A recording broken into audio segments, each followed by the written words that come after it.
Government ஒரு முடிவு எடுக்குது. சொல்லுங்க, இன்று முதல் இந்த 9 நாள் இல்ல, உங்களுக்கான நிரந்தர தலைவரை நாங்க செலக்ட் பண்ணிட்டோம்.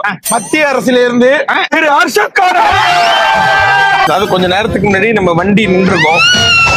வண்டி நிக்கும் போது தலைவர் கொஞ்சம் முட்டிக்கிட்டு வந்தது. அந்த பேர் ஆனந்தத்துல போய் ஒண்ணுக்கு இருக்கலான்னு இறங்கின தலைவருக்கு ஒரு சின்ன சம்பவம் ஆகி போச்சு. ஒண்ணுக்கு கரகரன்னு இருந்துட்டு ஜிப்பு போடும் போது கொஞ்சம் மாட்டிக்கிச்சு.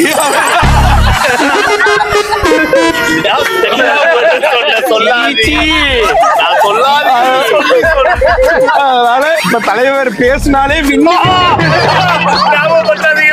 எடுத்தாச்சா மாட்டியே இருக்கா இல்ல மாட்டிக்கிச்சு.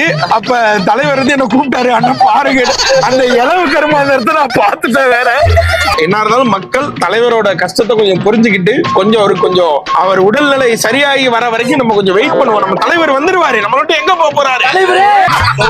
தலைவர் இல்ல, என்னால அதெல்லாம் பார்க்க முடியாது. கொஞ்சம் பேசுறதுக்காக வாய்ப்பு கொடுக்கடா.